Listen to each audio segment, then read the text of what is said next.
In the latest Prime Minister's questions, Sir Keir Starmer launched a blistering verbal assault on Conservative MP Kemi Badenoch, dismantling her arguments with scornful precision. Starmer ruthlessly exposed her perceived incompetence, mocking her for what he described as hollow rhetoric and a fundamental lack of understanding on critical issues like immigration and international agreements. The exchange, marked by biting remarks and pointed ridicule, saw Starmer portray Badenoch as more focused on delivering weak jabs than offering meaningful solutions, leaving little doubt about his disdain for her approach. This fiery confrontation laid bare the sharp divisions and escalating animosity between the two parties. Have a watch?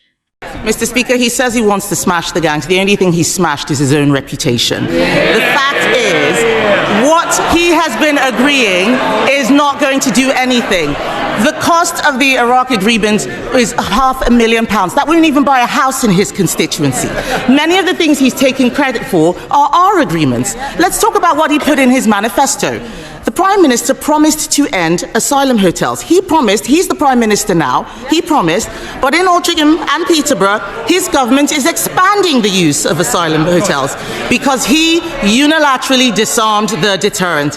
In fact, Mr. Speaker, a man who arrived by small boat told Sky News he was happy Labour were in power. That man said the Conservatives, and I quote, wanted to deport us, but Labour are making the procedure easier for us. He's right, isn't he? Prime Minister. Mr. Speaker, I really thought she should welcome the Iraq deal. Anybody who wants to deal with this vile trade would have welcomed it. She should also welcome the German deal that we did this week. Many of the boats that are finding their way to the Channel are coming through Germany. That is well documented. There's been a difficulty in taking enforcement action, which if she spent more time researching that than her terrible jokes, she would know about.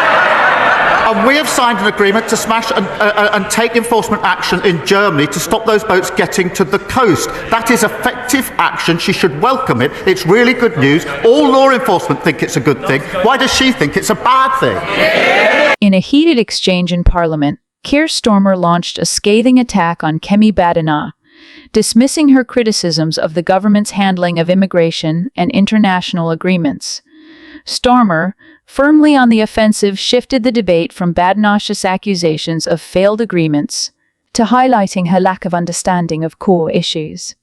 First, he mocked Badenoch's terrible jokes, suggesting she should spend more time researching crucial agreements such as the Iraq and Germany deals instead of focusing on delivering baseless attacks.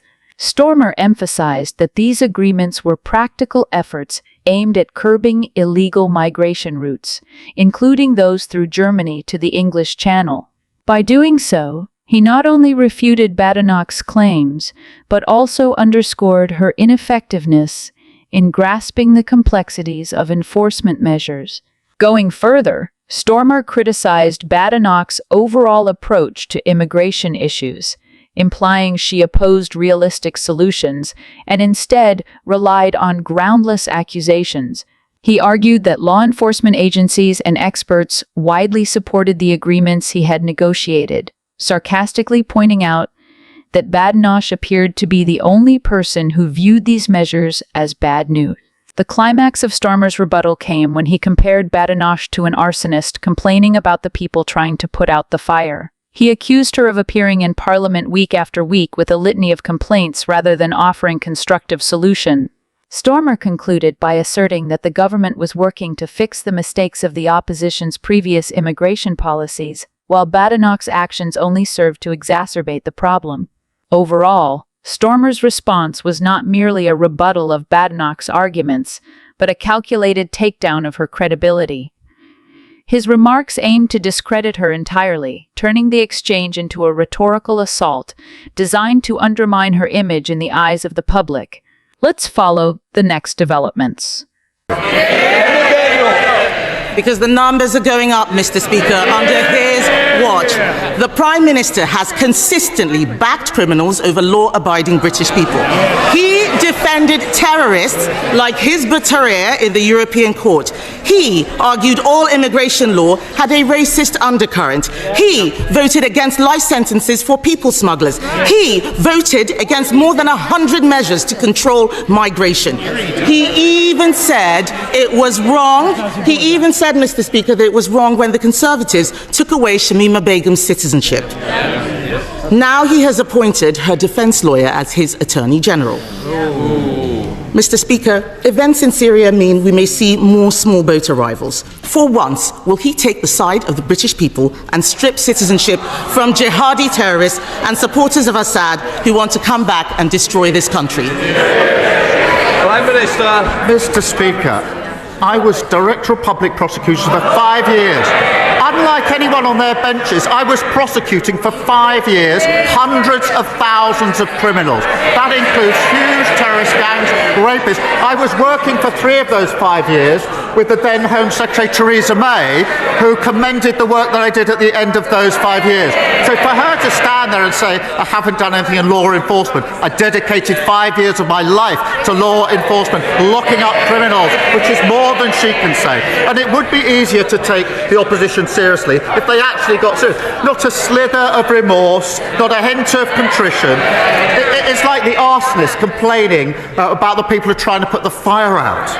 And all they do is come every week with more and more complaints. Just wait till they get their hands on the people that created the mess that we are clearing up.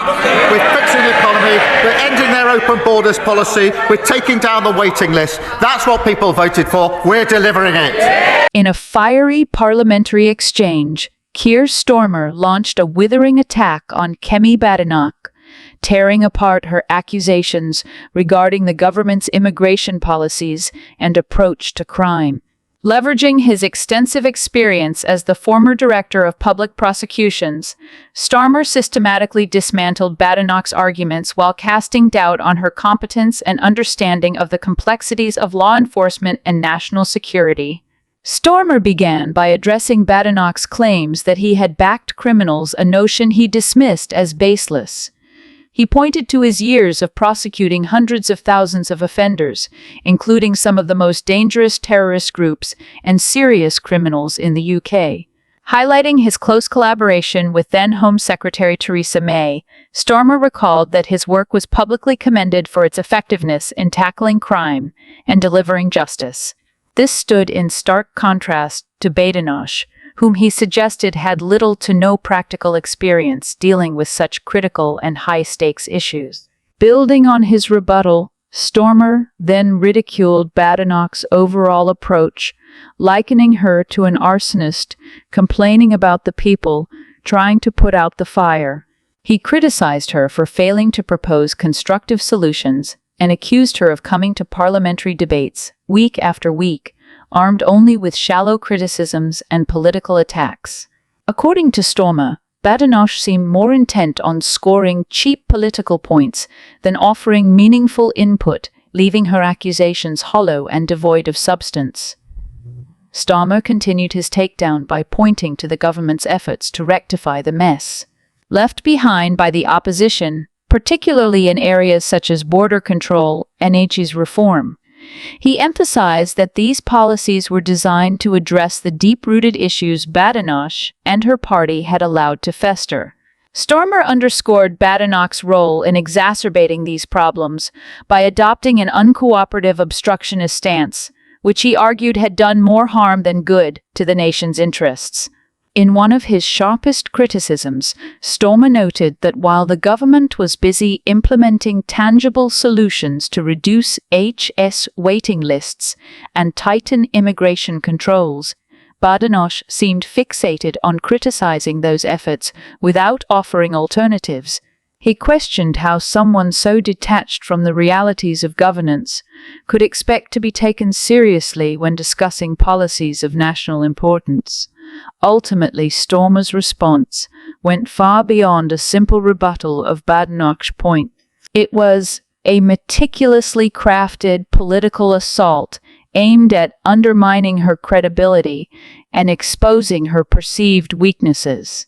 By framing himself as a seasoned and capable leader who understood the intricacies of governance, Starmer used this exchange to bolster his own standing while portraying Badenoch as ill-equipped, unconstructive, and fundamentally out of touch with the challenges facing the country.